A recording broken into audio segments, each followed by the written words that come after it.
We're preparing for the coming of Christ. Yes. He's coming as a baby, so prepare for him like a baby. And he's coming as a king, so prepare for him like your king. But Christ is a fan of Lord of the Rings. And he had one, yes. But there will be a second coming. And we can prepare for that in Advent, too. Advent, in particular, is probably the best time of the year to prepare. Maybe even more so than Lent.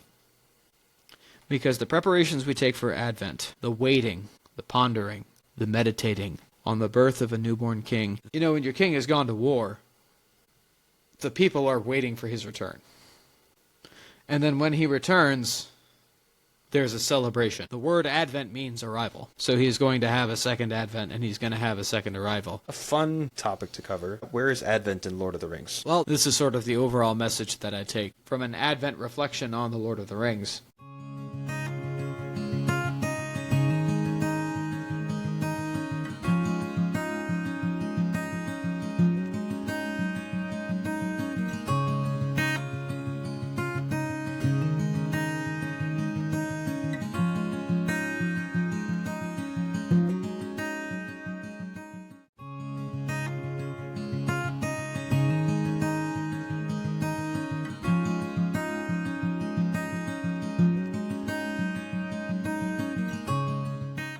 What are you drinking tonight, Ethan? This is my second martini. A 1 to 3 gin to vermouth ratio. I had one before we actually started recording. Ooh, very nice. And asked my wife to make me another one. Is that a classic ratio? Or is that just something you've come up with? No, I believe the classic ratio is 1 to 6. But I did it at 1 to 3 because, I don't know, I felt daring. Just doubling up, basically. Yeah. Why not? Especially when you got good gin. As I know you do. Yeah, this is the Beefeater gin. I've recently acquired a different bottle of gin. Is the I think it's called the Bombay gin, which is like the original British gin. From a 1762 recipe. I need to try that. So one of these days I'm going to open that up and see how that tastes. By itself and mixed with something else. Okay. I need some tonic water. I can have a gin and tonic. Especially since we've been sick and my throat's been a little Oh, sure. off. Gin and tonic is great for that. I should keep gin around. I mean, I did, and then I drank it all because it was the stuff that I got from down there. But I should also just try and get used to it because I'm just a whiskey guy. Not only, but as far as liquor goes, that's what I default to, and I don't expand beyond that really. So, I mean, I am too primarily, but I feel like everybody ought to have one of each kind that is your favorite. And within the umbrella of whiskey, everybody ought to have a favorite whiskey, a favorite bourbon, a favorite scotch. You know, you ought to have a favorite gin, probably a favorite vodka, and a favorite tequila at some point. Even the tequila is certainly an acquired taste. But also, you know, your favorite brandy, your favorite rum. Because it should be something... Every form of alcohol should be something that is good to drink straight. Like, you shouldn't have to mix it with something for it to taste good. even tequila. I'm not a fan of alcohols that are only good for mixing. Yeah, even tequila. So, although the only tequila I've had straight was stuff I think you gave me, and that was fine. Yeah. That was good. It took a couple of sips to get used to because I had never had tequila before, but it was pretty good. Yeah. But no, I like that idea. Just have your favorite of everything. Experiment with everything. I am not going to criticize you. I'll forgive you for not picking Quiet Man as your favorite Irish whiskey, even though it's objectively the best Irish whiskey.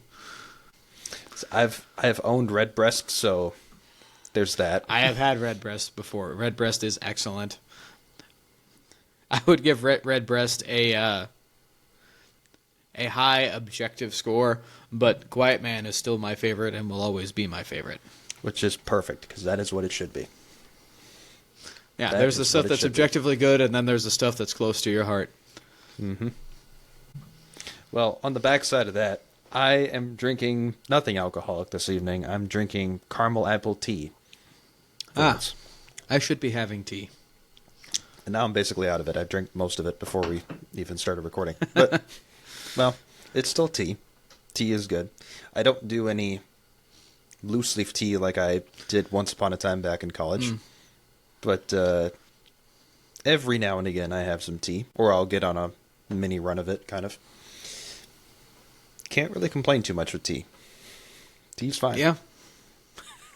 So, it's not I whiskey. feel like as Americans that like tea, when Americans like tea, we have to explain it and justify it frequently. Maybe. It's like, no, I don't think we need to be tossing this into the harbor. I guarantee there were rebels that were tossing tea into the harbor that still took some back for themselves. I'm sure that not every single crate of tea made it into the harbor. Somebody just kept some. Yeah. That seems to be how things can go. Yeah. So, Like, I know we're supposed to be getting rid of this, but, you know, this is really good tea. yeah. But yeah, my collection has not really expanded in the whiskey department, although I do need to pick up Four Roses Small Batch again, because I'm out of it. I think you and I share that as our favorite bourbon. It's one of them. To your earlier point, I was thinking, like, what's the bourbon that's closest to my heart? And I can't think of what it would be. I don't know that it would be Four Roses Small Batch, which is still really good. I'd have to think about that. So if I was to say, I don't have a favorite scotch because most scotch is really expensive, and I cannot afford to try multiple kinds of scotch. I've had Glenlivet, and that was really good. But I would say my favorite whiskey in general is probably Quiet Man. My favorite bourbon would be Four Roses. When it comes to gin, anything from Pinckney Bend, which if you don't live in Missouri or Iowa or Illinois, you can't get, and that's too bad. Because it's really good. And my favorite of that would be the cask gin. But that's just because it's whiskey flavored gin. That's kind of all I got. I don't have enough experience. Granted, I don't have too much experience with the gin, except for that and the couple of English gins that I've tried. But in my humble opinion, I mean, the English invented gin, so hopefully they can do it best. But yeah, the Pinckney Bend stuff is going to be my favorite. Mostly for Missouri loyalty, but also because it's really damn good stuff. It really is. It really is. There's no reason you have to, pigeonhole yourself into that or just shame yourself into it. Maybe That's next time amazing. you come and visit, we'll get a bottle of the corn whiskey and we can try that. Down for it, yeah. Because that wasn't bad either. I had never had corn whiskey when I tried it. So it took some getting used to, but it is really good. They've also got a cheaper whiskey that's like apple flavored. They do for the fall. It's like an apple cider whiskey or something like that. Okay. But I just had that at their tasting, and that was pretty good. I think for mine it would be potentially Quiet Man. Would be one of them because it's something special that we have shared together. Mm-hmm.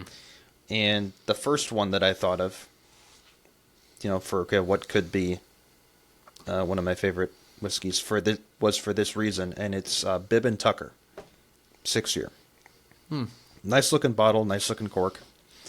Good whiskey, but it's something I've only bought, I think, once. And I brought the bottle out to my Uncle Mike's place, my grandma's farm, which he now owns.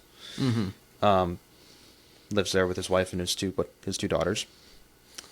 And yeah, brought that there for probably Thanksgiving a couple years ago. And he and I drank a lot of it.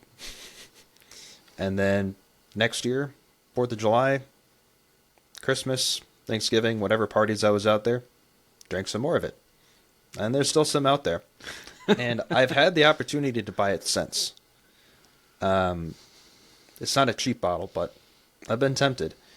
But I've turned it down because, like, if I buy it, I'm taking something away from the experience of going there and sharing it there with my Uncle Mike. And to me, that's something special. So I will buy another bottle, potentially, when that one runs out. And it might, because I'll be going there to Christmas, and that may be the end of it. But it will have been a worthy couple of years out of that bottle and good times. You know, my first paycheck from my new job, I think I may spend a portion of it on a celebratory bottle of something. Granted, it will be sensible. So no Redbreast. We're not talking that high, probably. Probably not. I'm not spending $75 on a bottle of whiskey. No.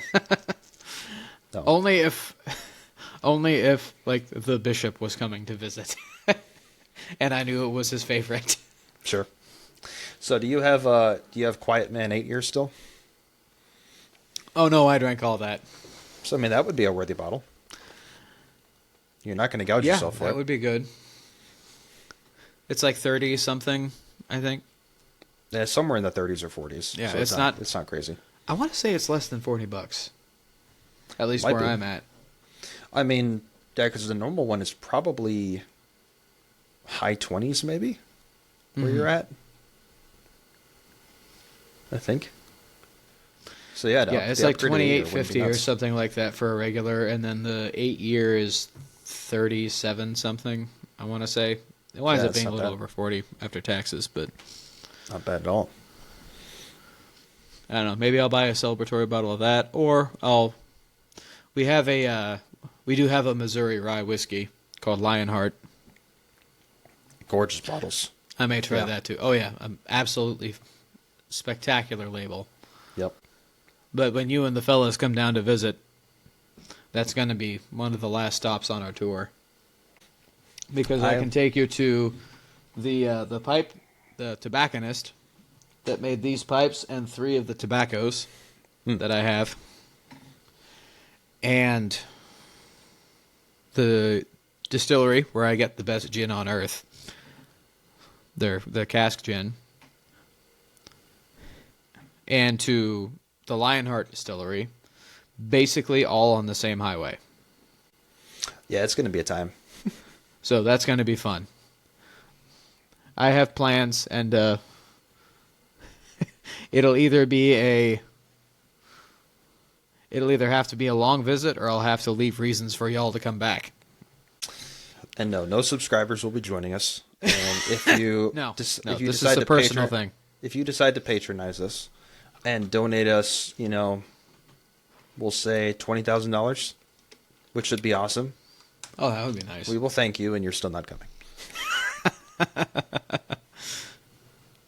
We'll make you we'll give you a special title, but that's basically it. That can be arranged. Yes. That can be arranged. But what did we want to chat about this evening, Ethan? Well, we wanted to continue our conversation about Advent. And last time we talked a lot about how Advent is supposed to be a time of preparation. So we had 2 main focuses for last time, if in case you missed it. We wanted to talk about how Advent is a time of preparation for the coming of the Lord, in a time where you are to make way for the King.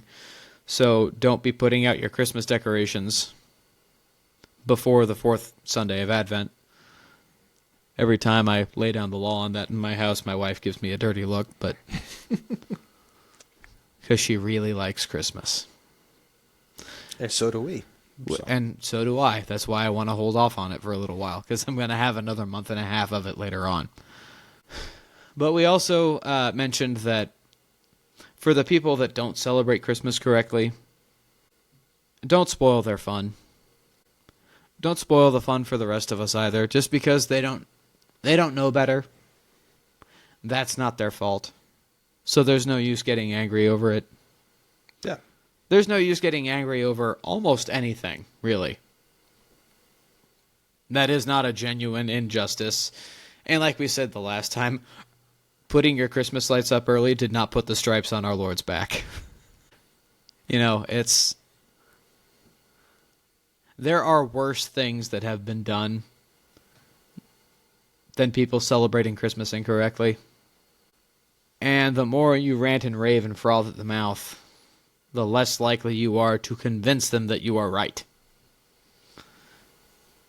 Because you can have a good point and be right. And the way that you present that just completely undercut and ruin your entire presentation. So just be charitable and forgive them.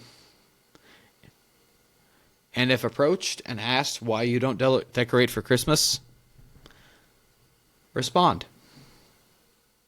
I was not able to do it this year, but I have 4 windows in the front of my house. Well, 2 double windows, technically.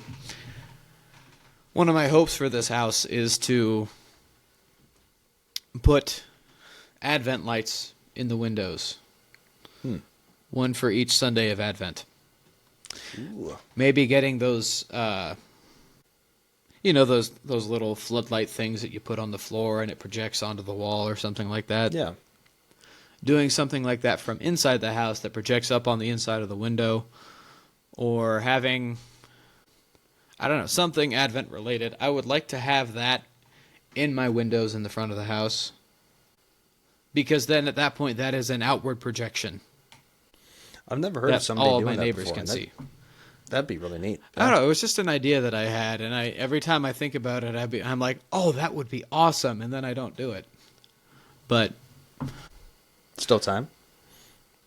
there is still time, although I won't get a paycheck from my new job until like 30 days into it, which is a little bit sad, but understandable. Sure. Well, and there's always next year too.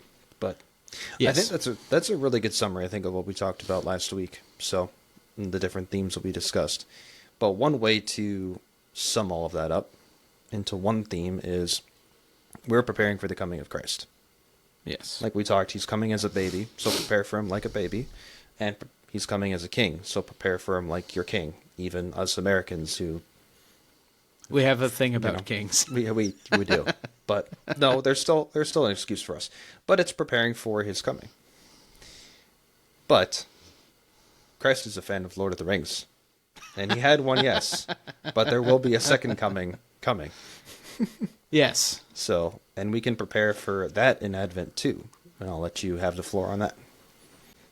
So there was a point I read recently, and giving the credit where it was due, this is an article by Mike Aquilina, probably one of the best historical thinkers in the church in the United States at the time, currently.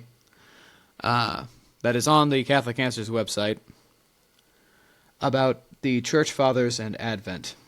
And I believe he was referencing, it was either St. Basil or St. Gregory the Great, who basically declared that Advent should be a time to not just prepare for the first coming of Christ. So yes, when we celebrate Christmas, we are celebrating it as though it is happening for the first time.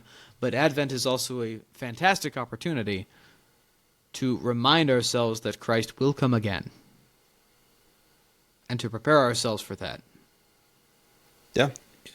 You're not just preparing for your king's coming, you are preparing for your king's return. Because when he left, he wasn't going forever. He was just going to be away for a little while. One day he's coming back, and we have to have ourselves prepared for this. Now, you should do this all the time. You should always be behaving, and should always have habits that reflect this idea. That our Lord is going to return at any moment. He can choose any moment that he pleases. But Advent, in particular, is probably the best time of the year to prepare. Maybe even more so than Lent. Because the preparations we take for Advent, the waiting, the pondering, the meditating on the birth of a newborn king, that line of thinking, that sort of energy can be directed as well toward waiting and pondering and praying and making sacrifices for the return of a triumphant king. You know, when your king has gone to war, the people are waiting for his return. And then when he returns, there's a celebration. He makes a grand entrance back into the city. Everybody knows that the king is back. Why do they know that? Because they've been waiting for it, because they've been preparing for it.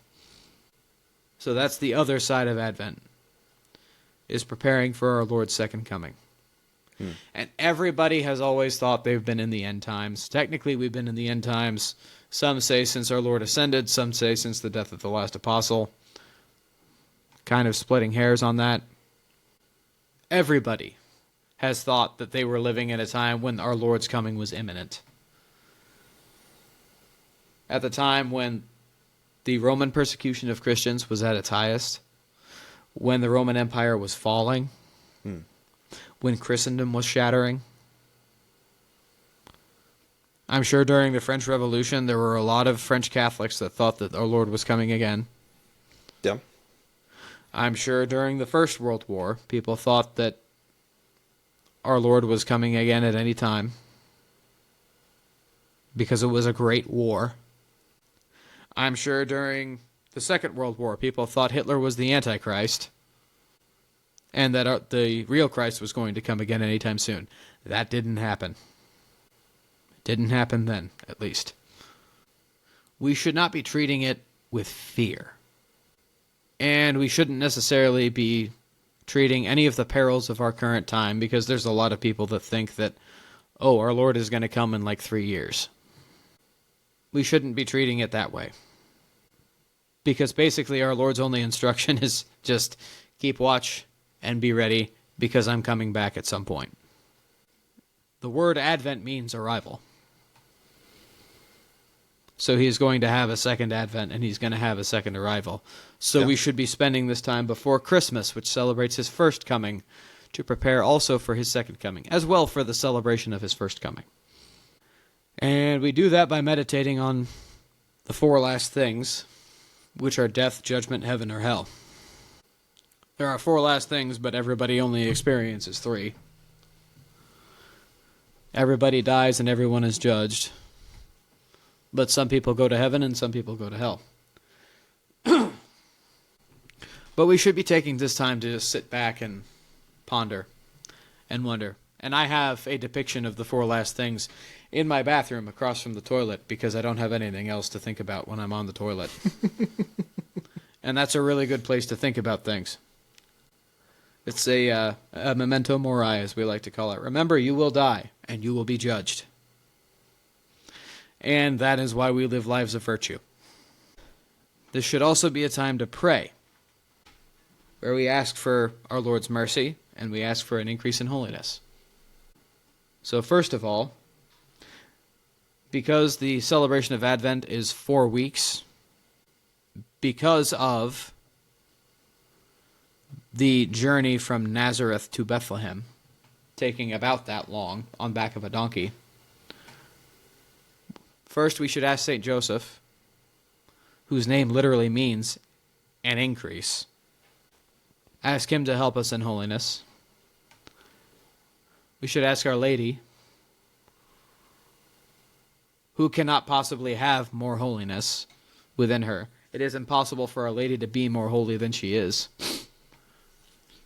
And even when she walked the earth, it was impossible to be more holy than she was. So we should ask for a little bit of a share in her holiness. And ask St. Joseph to increase the holiness that we already possess. And we should ask our Lord, above all, for he is the font from whom all blessings flow, his pierced side. So, the favor that you get from St. Joseph and from Our Lady ultimately comes from our Lord.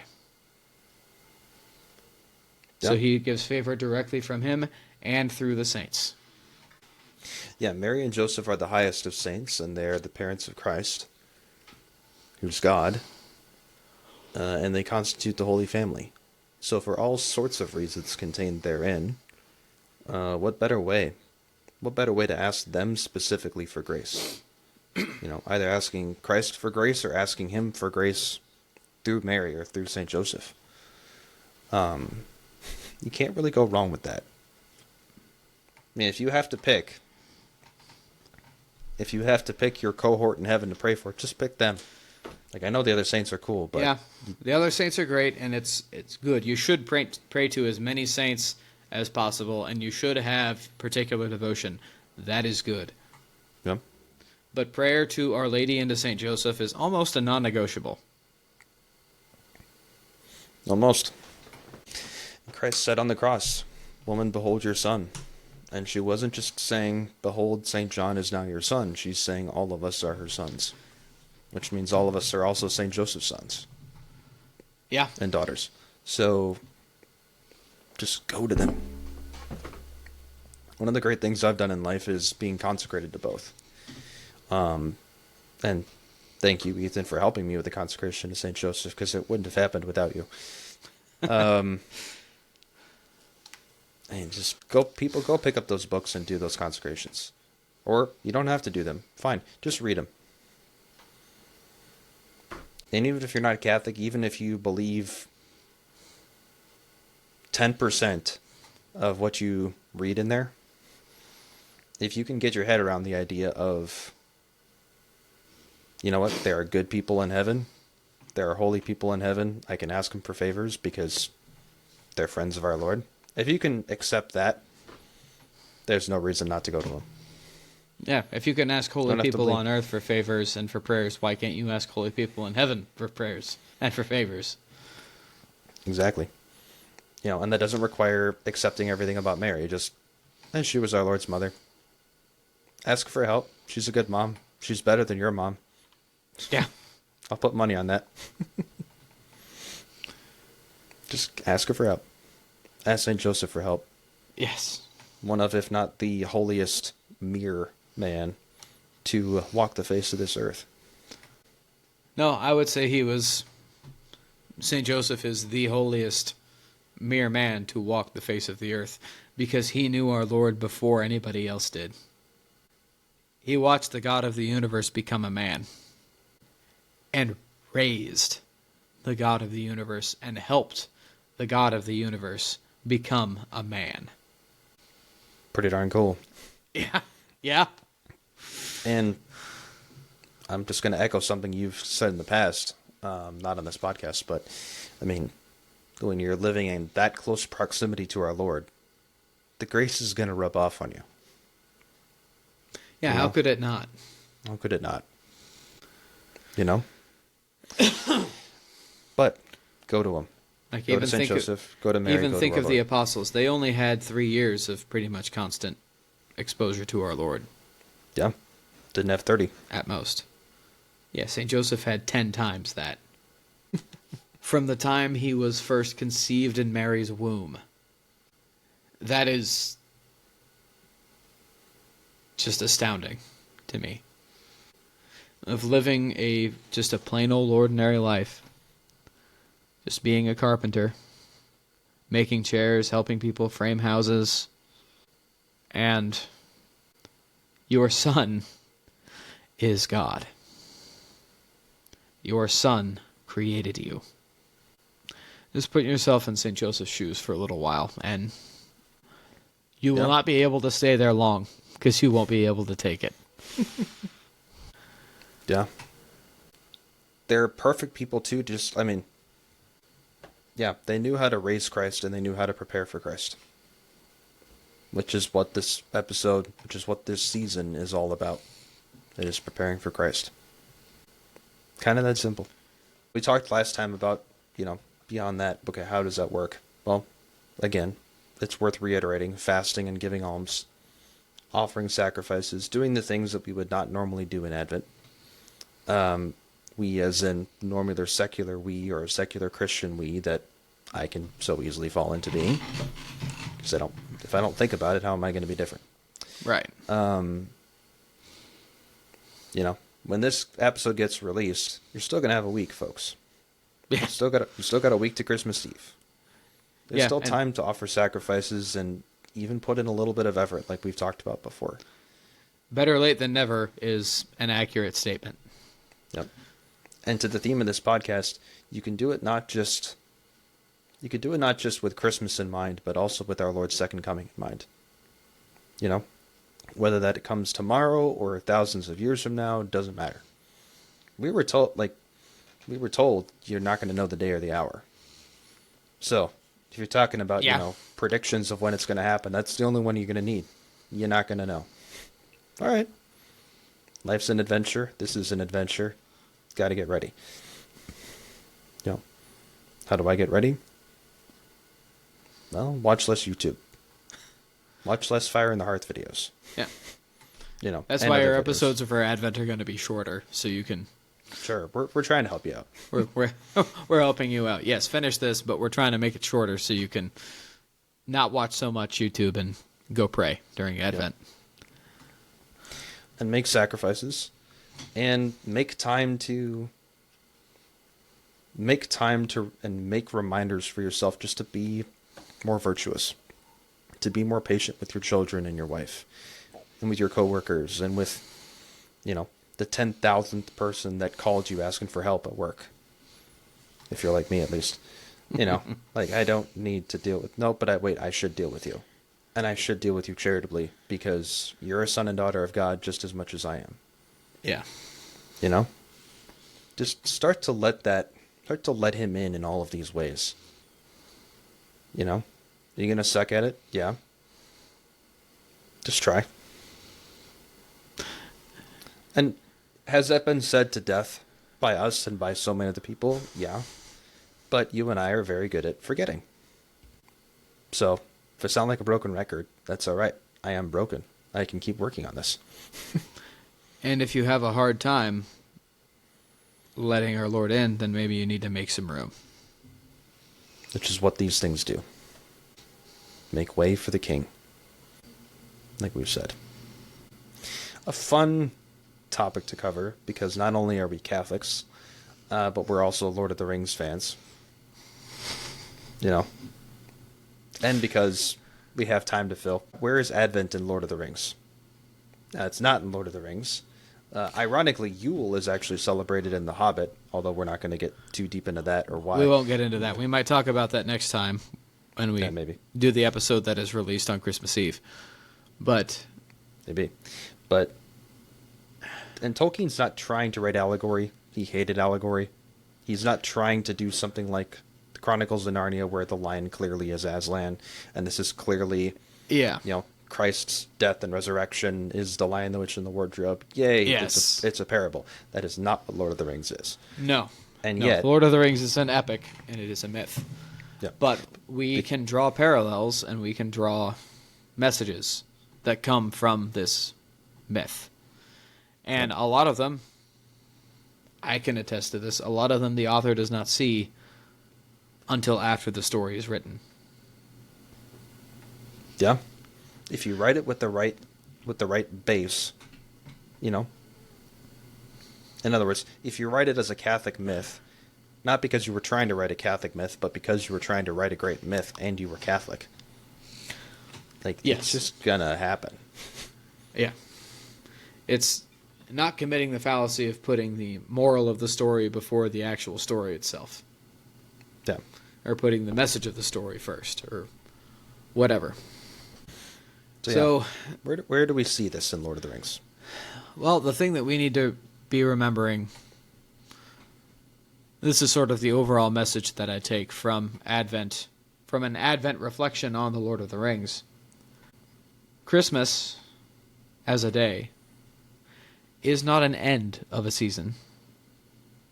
And it is not an end goal, contrary to how the world treats it. It is a beginning, which is why in the church, for us Catholics, the Christmas season begins with Christmas. Not with the day after Thanksgiving or the day after Halloween. The Christmas season begins with Christmas because Christmas Day, is a beginning. Beginning of our Lord's journey of life as a man. And a parallel to that would be when you read the Fellowship of the Ring, The day that the Fellowship departs is in late December. Now, I believe at some point Tolkien specified that he meant December 25th. They might have. That was something I heard from Joseph Pierce. But it was in the late December. Yeah. I have the book of his letters. I'm not digging through them to find it. But I have the same book, and I'm also not going to dig through that. But that's, at least according to Joseph Pierce in his writings, and he would know. He's one of the world's leading experts on Tolkien. So the Fellowship departs around Christmas time. Again, because Christmas is not an end, it is a beginning. It's the beginning of every Christian's journey. And while Christmas may have been the end of a journey, it was not the end. As the Holy Family had to travel from Nazareth to Bethlehem, which is the entire thing that Advent is based on.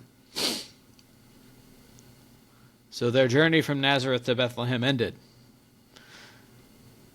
But at that point, it's only beginning. Advent is a prologue. true. You know, just like the Holy Family journeyed from Nazareth to Bethlehem.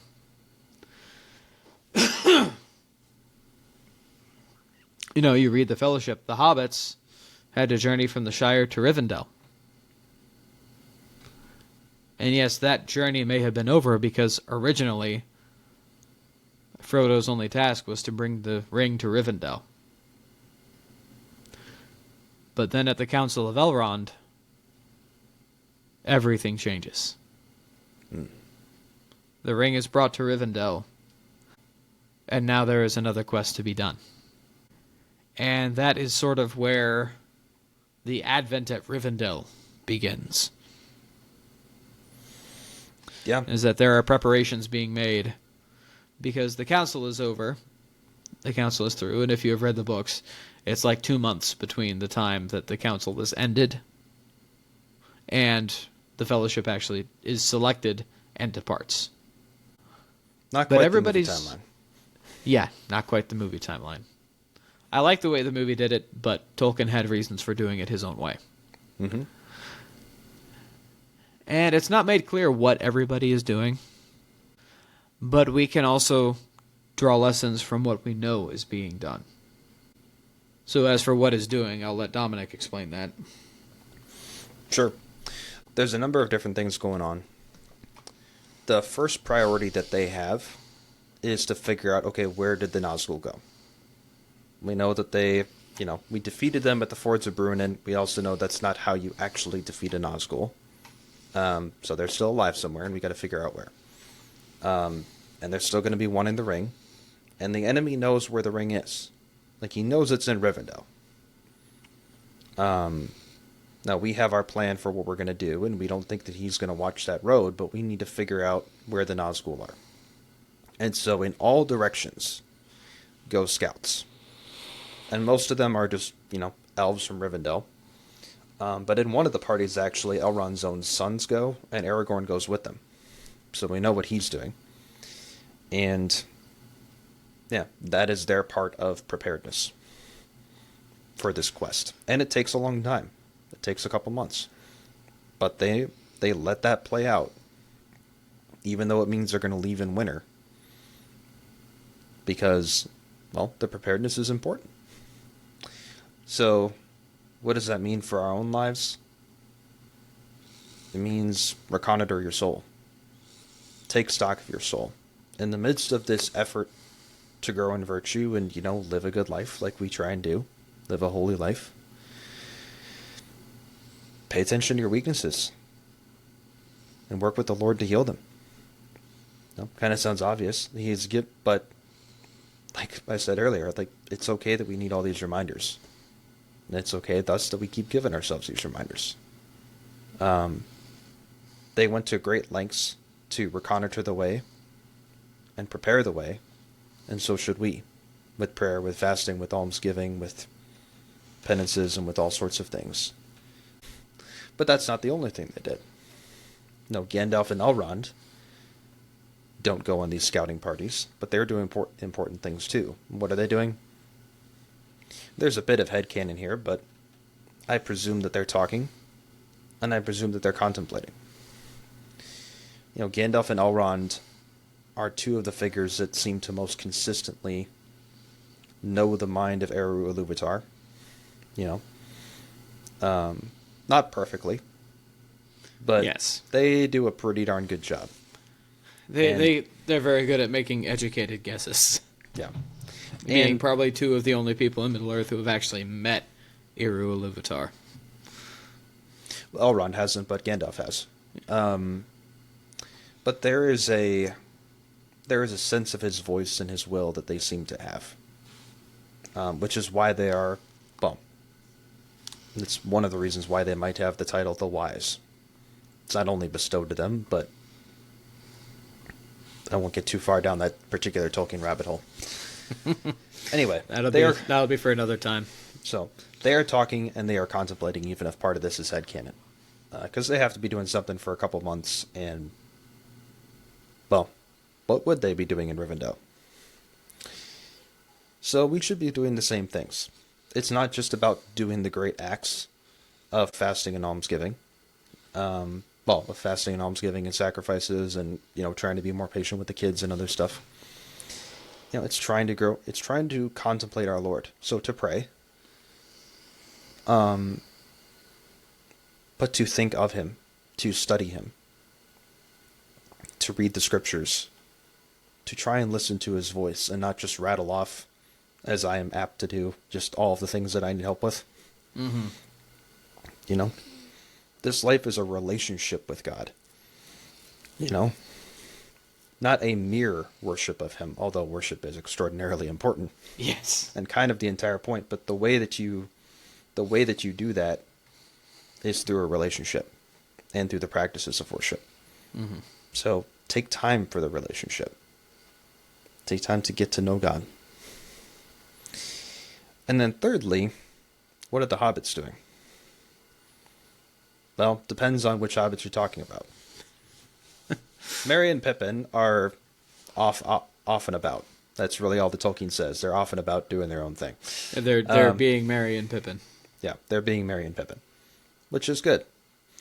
Frodo and Bilbo are being Frodo and Bilbo. They are talking about, Bilbo's book and different stories and I assume different memories and other things. And at the end, Bilbo gives all the hobbits their swords. He gives Frodo the mithril shirt. And so he's bestowing on them armor and weapons for their journey. There's a lot of spiritual things for that. Getting graces from God and such.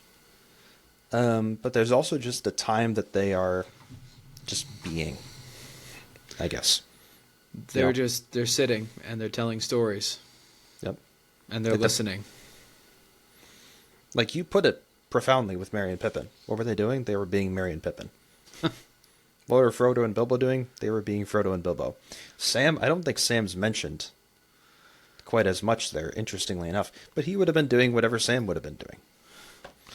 And yeah, maybe helping tend the gardens at Rivendell. Maybe because he's a gardener. That's what he does. Yep. So maybe take some time to just, in addition to everything else, not focus too much on the craziness of the world. Not focus too much on what the next news articles are or what the stock market did. Yeah. But just be around your loved ones. And just be you. Your family. Focus on, and do what we've talked about a ton of times. Focus on what matters most. Take time to rest, listen to stories, read good books. Yeah, if there is an advent to Lord of the Rings, I would propose that it is this. And yes, you could draw other parallels throughout Lord of the Rings to Advent too, but this is a worthwhile one to settle on. So again, scouts are gathering information, reconnoiter your soul. Gandalf and Elrond are contemplating, so should you. The hobbits are being themselves and living good, simple lives. Do Advent like they are. And the rest of your life like they are, but start here. Start preparing here. Yeah. Start preparing here and remember that you have another journey ahead of you. Advent is a journey to Christmas.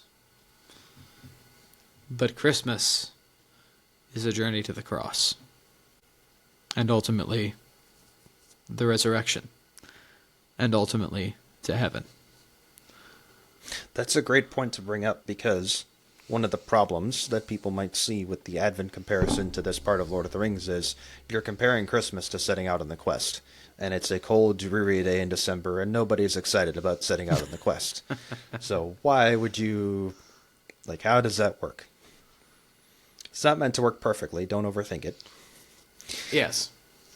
So that hopefully clears up enough of it right there. But yeah, beyond that, Christmas is the beginning of a journey. The beginning of Christ's journey in the world and our journey with him. So that's why I came. And with that, I don't have very much else to add. So I guess just do Advent like a Hobbit then, right? Just do everything like a Hobbit, for the most part. Probably be fine. Just do Advent like a Hobbit. And also like Aragorn and Elrond and Gandalf. Yes. And prepare your heart and your soul for the upcoming journey. Because you will need it. And you will need a lot of strength. And your king, the boy king of the universe, is coming to aid you in this quest. He's going to do all the heavy lifting. And he's going to help you out a lot. Just make way to let him into your heart. So that he can. With that, go and do Advent right. There's still time. Have a happy Advent. And we will see you again on the night before Christmas.